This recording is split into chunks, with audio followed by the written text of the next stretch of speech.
Hello. Hello. हा, नमस्कार sir. Shambhu आयुर्वेदामधून बोलतोय. हा, बोला ना. हा सर, आपण औषध घेतलं होतं आपल्याकडून, हायपर ऍसिडिटी पावडर, हो, एलर्जी हो. पावडर आणि वॅक्स हो, जे घेतलं बरोबर. होतं. हो, हो, बरं. हो. ओके, कोणासाठी घेतलं होतं? काय त्रास होता? ते ना माझ्या मिसेससाठी घेतलं होतं. तिला आहे ना स्वराशीचा प्रॉब्लेम होता. ते हातांना आहे ना अशा चिरा जायच्या. बर. हा हा. तर मग आता हा दुसरा महिना चालू आहे आपल्यावाला. Okay okay. हा. पण मग पूर्ण हात आता असं म्हणा का 50% तर एकदम क्लिअरच झाली. Okay okay. म्हणजे हाताला काही चिरा वगैरे पडल्या होत्या का? हो, हो, हो. मी सरांना फोटो टाकले होते ना ते. बरोबर. हा हा. हं. ओके. आणि ऍसिडिटी वगैरे व्हायची का जास्त? ॲसिडिटीचा काही प्रॉब्लेम नव्हता. पण मग जेव्हा पहिले ना फक्त ती याचीच एलर्जी पावडर चालू केली होती. पण सर काय म्हणे दुसऱ्या महिन्याला का तुम्ही ना म्हणा हायपर ॲसिडिटीची पावडर चालू करा. हो. त्याच्यामध्ये बऱ्यापैकी फरक पडेल. तर मग बरोबर. त्यांचं ऐकून आम्ही केलं होतं चालू. मग चांगल्या आणि पूर्ण असं ते औषध घेतलं का पूर्ण थंडावा निर्माण होतो नाही का? बरोबर. हो. असं. Okay okay. नाही, एकदम मस्त औषध आहे. एकदम भारी रिझल्ट भेटली. अच्छा अच्छा. आणि तरी किती वर्षापासून त्यांना सोरायसिसचा त्रास होता तो? 2019 पासून. आता मी पार गुजरातपर्यंत जाऊन आलोय त्या याच्यासाठी. जोपर्यंत आहे ना कसं माहिती केमिकल घेतलं का तात्पुरता रिझल्ट भेटतो. परत केमिकल बंद झालं का हम्म. परत आहे ते आहेच असं. बरोबर. ठीक आहे. म्हणजे 5-6 वर्ष जुना त्रास आहे तो. हो, तरी हो. म्हणजे 1 महिन्यामध्ये 50% जरी रिझल्ट मिळाला तरी छान आहे. हो, मग आता बरोबर. म्हणजे 1.5 महिना झालाय असं म्हणा तुमचं औषध चालू करून. Okay okay. हं. ठीक आहे ना, चांगली गोष्ट आहे. आणि ते हायपर ऍसिडिटी सोबत चालू ठेवलंय ना, सोबत चालूच ठेवा. कारण हो, की दोन्ही सोबत चालू.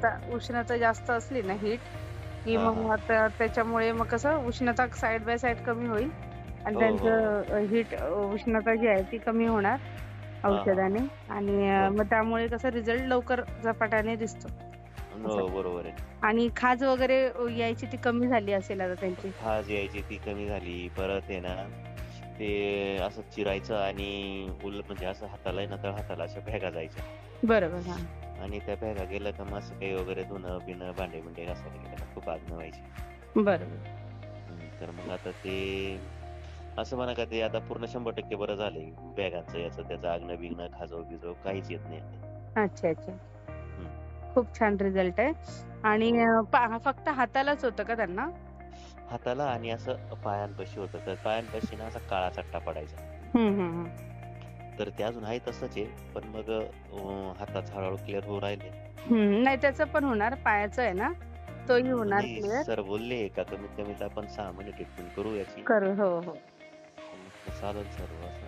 बरोबर. कारण की हे कसं जुना त्रास आहे ना, ते इन्फेक्शन वगैरे काय असेल, एलर्जी असेल ना, ती हो, होऊन हो, जाईल हो. कव्हर. शेंगदाणे वगैरे खाऊ नका.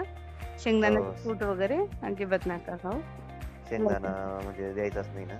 नाही, नाही. हां, ते नका देऊ. आणि हे लोणचं वगैरे आंबट नको ना? आंबट नाही. हां, आंबट पण नाही चालत. आणि समजा तुमचं वातळ नको, वांगं नको, वांगं दोडका. वगैरे ठीक आहे. त्याचं काही एवढं कधीतरी एखाद्या वेळेस खाल्लं ठीक आहे. पण हां. म्हणजे आंबट आणि शेंगदाणे अजिबात नाही खायचं. म्हणजे पथ्य फक्त 2च का आंबट आणि शेंगदाणा? आंबट शेंगदाणे, पुन्हा उडदाची डाळ, राजमा, छोले ते लिहून दिलंय बघा. औषधाच्या डब्यावरती आहेत बघा. बरोबर, बरोबर. ते तेवढे फक्त पथ्य फॉलो करा. बाकी काय एवढं हे नाही. आणि हो, हो. बाकीचं जर तुमच्या थ्रू करत असेल वातयुक्त जे आहे, तर हां, ते हां. तुम्ही फॉलो केलं तर अजूनच चांगलं आहे. म्हणजे लवकरात लवकर इफेक्ट दिसून येईल. हां, हां. काही कोणतं, प्रॉब्लेम नाही. कोणतं? कोणतं, कोणतं? म्हणजे हे वांगं आहे म्हणा किंवा हां, हां. म्हणजे पथ्य पाळलेलं कधी हां, चांगलं हां. नाही. थोडेसे पथ्य फॉलो करायचे. हो. आपण कुठून बोलताय सर? मी म्हणजे नाशिकमधून धागूर गाव आहे आमचंवालं. Okay, okay. नाशिकमध्ये ना? हो, हो. Okay, okay. चालेल. ठीक आहे. तरी साधारण किती टक्के फरक वाटतो तुम्हाला? 50% फरक पडलाय 50%. आम्हाला 1.5 ओके. महिन्यामध्ये. छान, छान. नाही, चांगली हो. गोष्ट आहे. नाही, ठीक नाही. आहे. कारण सर बोललेच होते का केमिकलचे कसे क्विक रिझल्ट राहते आणि आपला आयुर्वेदिक आहे ना, तर दमानं रिझल्ट जाणार. ते तुम्हाला पहिल्या महिन्यामध्ये काहीच फरक जाणवणार नाही म्हणे. हं, हं. पण 21-22 दिवसाच्या पुढे ना, 25 दिवसाच्या पुढे तुम्हाला त्याचे रिझल्ट रिझल्ट दिसायला सुरुवात दिसतो. होते. हो. आयुर्वेदाचं हीच खासियत आहे. आणि हं. प्रॉब्लेम जो आहे तो मुळापासून समूळ नष्ट करतो. असं नाही की तात्पुरता. नाही, तो बरोबर आहे. त्रास कायमस्वरूपी राहतो. हे होतं. तसं हो, तुम्हाला हो. रिझल्ट दिसत असेल, तुम्ही फोटो पाठवलेत ना सरांना? सरांना फोटो ठीक पाठवले. आहे, ठीक आहे. चालेल, चालेल. अगोदरचे पाठवले आणि क्लिअर झालेले पाठवले. Okay, okay. चालेल. चालेल. ठीक आहे. धन्यवाद.